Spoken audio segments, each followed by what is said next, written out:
শুনতে সত্যিই খুব অদ্ভুত লাগে যে আজ যে দুটি দেশ একে অপরকে ধ্বংস করতে মরিয়া, তারা একসময় একে অপরের সবচেয়ে ঘনিষ্ঠ বন্ধু ছিল। হ্যাঁ, আমরা কথা বলছি ইরান এবং ইসরায়েল নিয়ে। তাদের সেই সম্পর্ক কোনো সাধারণ বন্ধুত্ব ছিল না। বরং ২ দেশের শীর্ষ নেতারা গোপনে দেখা করতেন, উপহার বিনিময় করতেন এবং বিভিন্ন গোপন চুক্তিতে সই করতেন। এমনকি তাদের বন্ধুত্বের উদাহরণ দেওয়া হতো।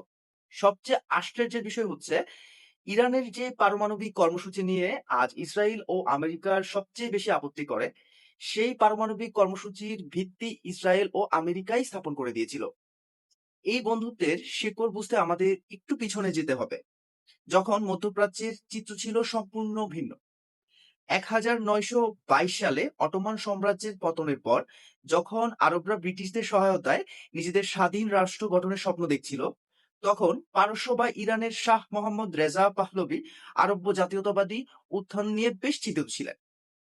শাহ মনে করতেন আরবরা শক্তিশালী হয়ে উঠলে তা ইরানের জন্য বিপদ ডেকে আনবে।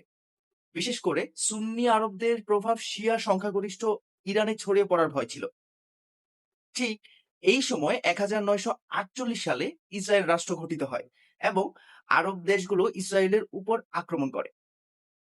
এই যুদ্ধ শাহের জন্য এক সুবর্ণ সুযোগ হিসেবে কাজ করে। কারণ তিনি আরবদের প্রভাব কমাতে ইসরায়েলের সাথে মিত্রতা করাকেই বুদ্ধিমানের কাজ মনে করেছিলেন।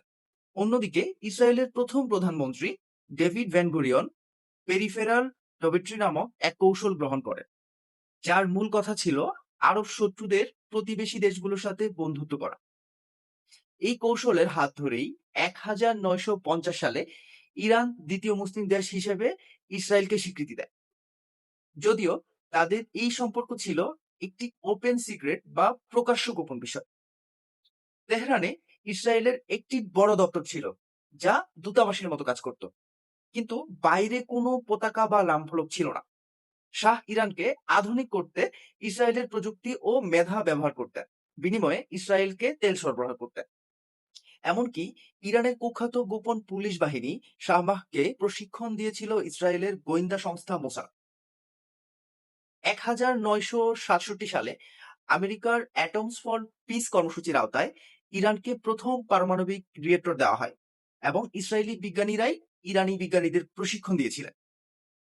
২ দেশ মিলে একটি গোপন পাইপলাইনও তৈরি করেছিল, যা আরব্য জলপথ এড়িয়ে ইসরায়েলের মাধ্যমে ইউরোপে তেল পাঠানো যায়। কিন্তু ১৯৭৯ সালের ইসলামী বিপ্লবের পর সবকিছু বদলে যায়। আয়াতুল্লাহ খামেনি ক্ষমতায় এসে শাহ এর পতন ঘটান এবং ইসরায়েলকে ইসলামের শত্রু ঘোষণা করেন। ইসরায়েলি দূতাবাস দখল করে সেখানে ফিলিস্তিনের পতাকা ওড়ান।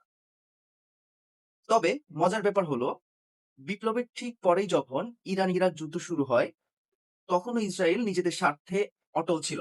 অর্থাৎ ইরাককে দুর্বল করতে ইরানকে গোপনে অস্ত্র পাঠিয়েছিল। কিন্তু ৯০-এর দশকের পর যখন ইরাক দুর্বল হয়ে পড়ে এবং ইরানের পারমাণবিক শক্তি বাড়তে থাকে, তখন থেকেই শুরু হয় সরাসরি সংঘাত।